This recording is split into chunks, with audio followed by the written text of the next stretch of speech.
know that diffraction is the bending of light from the edges of an obstacle or a slit. और अगर ये जो slit है, ये जो या ऑब्स्टेकल है, इसकी जो विड्थ है वो जो इनकमिंग वेवलेंथ होती है उसके इक्वल हो या उसके कंपेरेबल हो, तो उस सूरत में हमें, अगर हम इसके सामने एक स्क्रीन रखते हैं, तो हमें एक डाइफ्रैक्शन पैटर्न मिलता है which consist of bright and dark fringes. और उसके अंदर जो सेंट्रल फ्रिंज होती है वो ब्राइट होती है काफी, उसकी इंटेंसिटी काफी हाई होती है, और उसके जो साइड मैक्सिमा हमें मिलते हैं वो, उनकी इंटेंसिटी जो है वो बतदरीज डिक्रीज होती चली जाती है जैसे जैसे उनका ऑर्डर इंक्रीज करता है। तो सेंट्रल मैक्सिमम के साथ जो साइड मैक्सिमा है उनमें हमें इन बिटवीन मिनिमा मिलते हैं, यानी डार्क बैंड्स या डार्क फ्रिंजेस नजर आती हैं। इस एक्सपेरिमेंट को अगर हम लैब में परफॉर्म करें, so we need a single slit basically. तो सिंगल स्लिट एक्सपेरिमेंट जो है that relates the diffraction of light. और अगर हम डबल स्लिट एक्सपेरिमेंट परफॉर्म करें, जैसे कि यंग डबल स्लिट एक्सपेरिमेंट की हम बात करते हैं, तो वो नॉर्मली जो है वो इंटरफेरेंस ऑफ लाइट के साथ रिलेटेड माना जाता है। और सिंगल स्लिट जो है ये this experiment is related to the diffraction of light. So it means कि अगर सिंगल स्लिट से हम ऑब्जर्व कर रहे हैं तो हम इसे डाइफ्रैक्शन पैटर्न कहेंगे, और या डाइफ्रैक्शन ऑफ लाइट कहेंगे, और अगर हम डबल स्लिट से इसको ऑब्जर्व कर रहे हैं तो फिर हम इंटरफेरेंस ऑफ लाइट से इसको रिलेट करेंगे और इसको इंटरफेरेंस ऑफ लाइट करेंगे। हालांकि दोनों एक्सपेरिमेंट्स के अंदर इंटरफेरेंस और डाइफ्रैक्शन दोनों फिनोमिनाज इकट्ठे हो रहे होते हैं, but young double slit experiment में हम इसको इंटरफेरेंस कहते हैं और यहाँ पर हम इसको डाइफ्रैक्शन कहते हैं। तो सिंगल स्लिट एक्सपेरिमेंट खास तौर पर डाइफ्रैक्शन फिनोमेना को समझने के लिए परफॉर्म किया जाता है। यहाँ पर हम डायग्रामेटिकली एक सिंगल स्लिट एक्सपेरिमेंट को इमेजिन कर रहे हैं, जिसमें आप देख सकते हैं कि there is a single slit और उसके सामने एक इंसिडेंट वेव है, वेव ऑफ विजिबल लाइट है, और इसकी ये जो वेव है it meets the slit finally, और ये हाइजन प्रिंसिपल के तहत it bends way in the form of the wave fronts. और ये जो वेव फ्रंट्स है ये इंटरफेयर करते हुए they travel away from the slit, और ये इसके सामने अगर हम एक स्क्रीन रख दें at distance capital D from the slit, तो यहाँ पर ये इंटरफेरेंस, ये डाइफ्रैक्शन पैटर्न हमें ब्राइट एंड डार्क फ्रिंजेस या मैक्सिमा और मिनिमा पर मुश्तमिल एक डाइफ्रैक्शन पैटर्न हमें नजर आएगा। तो इस डाइफ्रैक्शन पैटर्न को समझने के लिए हम डेफिनेटली ये जो सेंटर है ये पी नॉट है, और यहाँ पर हमें एक ब्राइट फ्रिंज मिलेगी। और अगर हम जानना चाहते हैं कि for example at some distance, arbitrary distance from the center, suppose ये पॉइंट P1 है, तो यहाँ पर हमें जो है वो रेज इंटरफेयर करेंगी, तो हमें क्या मिलेगा, मैक्सिमा मिलेगा या मिनिमा मिलेगा। तो सिंगल स्लिट एक्सपेरिमेंट के अंदर मैथमेटिकली इसकी अरेंजमेंट कुछ इस तरह से होती है कि हम सिर्फ मिनिमा की कंडीशन जो है वो एवेलुएट कर सकते हैं। It is convenient to mathematically evaluate for the condition of minima rather than maxima. तो यहाँ पर हम हमेशा मिनिमा की कंडीशन को एवेलुएट करते हैं। वो आपको भी यू कैन योरसेल्फ असेस के व्हाई इट इज सो। अच्छा, अब इस so it means that we will evaluate a mathematical और डिटरमिन अ मैथमेटिकल एक्सप्रेशन और द कंडीशन कि हमें पॉइंट P1 के ऊपर एक मिनिमा मिल रहा है, और वो मिनिमा R1 रे और R2 रे के इंटरफेरेंस से हमें मिला है। इट मींस कि R1 और R2 रेज जो थी इन्होंने डिस्ट्रक्टिवली इंटरफेयर किया और पॉइंट P1 के ऊपर हमें मिनिमा अचीव हुआ। तो आपको पता है कि सुपरपोजिशन हमेशा दो वेव्स के दरमियान होती है, और इसीलिए हमने जो है वो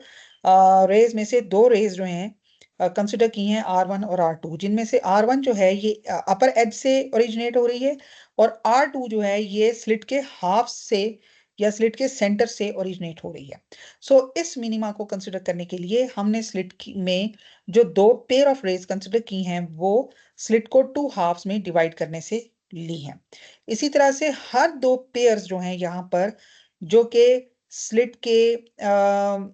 को इवन पार्ट्स में डिवाइड करने से हमें मिलेंगे, वो यहाँ पर P1 पॉइंट के ऊपर मिनिमा प्रोड्यूस कर सकते हैं। फॉर एग्जांपल, अगर हम स्लिट को A4 डिस्टेंस के ऊपर डिवाइड कर दें, तो R1 और R2 जो A/4 डिस्टेंस से ओरिजिनेट हो रही हैं वो भी मीट करेंगी, तो वो मिनिमा बनाएंगी। इसी तरह से अगर हम स्लिट के A/6 पार्ट कर दें तो हर a/6 डिस्टेंस के ऊपर आने वाली दो रेज जो होंगी वो P1 पर मिनिमा प्रोड्यूस करेंगी। इट मीन्स कि हमने मिनिमा को ऑब्जर्व करने के लिए we need a pair of rays, और ये जो पेयर है इसमें हमने स्लिट की विड्थ को जो है वो इवन नंबर में डिवाइड करना है। तो यहाँ पर आप देख सकते हैं कि स्लिट की जो विड्थ है वो फ्रैक्शन में कन्वर्ट हो गई है a/2, और यही रीजन है जिसकी वजह से हम सिर्फ मिनिमा की कंडीशन को वैल्यूएट इजीली कर सकते हैं। तो यहाँ पर हम जो है इनिशियली हमने स्लिट को 2 हाफ्स में डिवाइड किया है, और इसके अंदर हम R1 और R2 को का इंटरफेरेंस जो है डिस्ट्रक्टिव इंटरफेरेंस जिसने मिनिमा क्रिएट किया है P1 पर, उसको हम ऑब्जर्व कर रहे हैं। तो इस कंडीशन को मैथमेटिकली डिटरमिन करने के लिए हम ये कंसिडर करेंगे कि ये जो स्लिट विड्थ है ए, ये और जो स्क्रीन की जो डिस्टेंस है डी,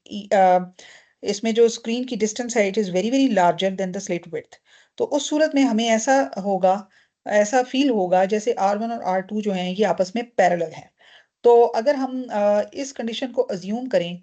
तो हम यहाँ पर R2 का जो एक्स्ट्रा पाथ डिफरेंस है उसको कैलकुलेट कर सकते हैं। यहाँ पर अगर आप देखें तो R2 extra path difference delta L जो है वो कर रही है, और इसको डिटरमिन करने के लिए हम यहाँ पर एक राइट एंगल ट्राइंगल ऑब्जर्व कर रहे हैं, और यहाँ पर हमने इस राइट एंगल ट्राइंगल में जो हाइपोटेन्यूज है ये स्लिट के हाफ के इक्वल है, जिनसे दो यानी कि जो जो दरमियानी डिस्टेंस है R1 और R2 का, और ये जो डेल्टा एल है ये इस राइट एंगल ट्राइंगल का प्रीपेंडिकुलर है, and it is the extra path difference. और इंटरफेरेंस के फिनोमेना से आप ये जानते हैं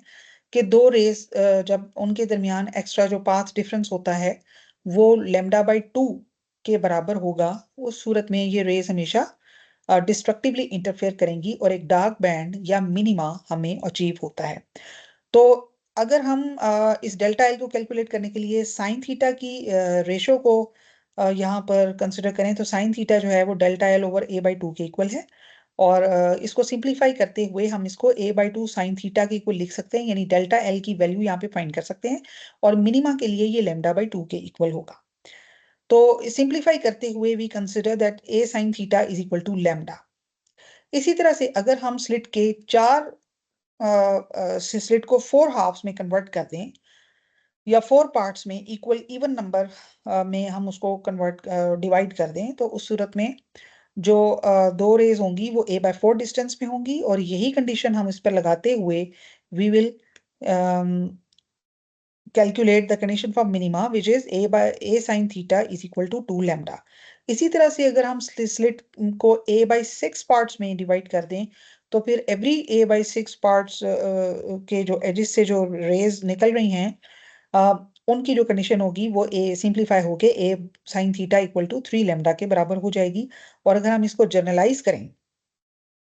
तो हमारे पास जो कंडीशन आएगी मिनिमा की वो a sin theta equal to m lambda होगी, where m is equal to 1 2 3, it is an integer. तो ये कंडीशन है मिनिमा की, और सिंगल स्लिट के एक्सपेरिमेंट में हम डाइफ्रैक्शन पैटर्न को ऑब्जर्व करते हैं और इसमें हम सिर्फ मिनिमा की कंडीशन को वैल्यूएट करते हैं, and this is the condition for minima. So अगर पॉइंट P1 के ऊपर हम मिनिमा को ऑब्जर्व करना चाहते हैं तो जो भी मिनिमा की कंडीशन होगी उसमें it should be m times lambda. Lambda is the wavelength of the incident light and a is the width of the slit, और m जो है ये उस फ्रिंज का ऑर्डर होगा।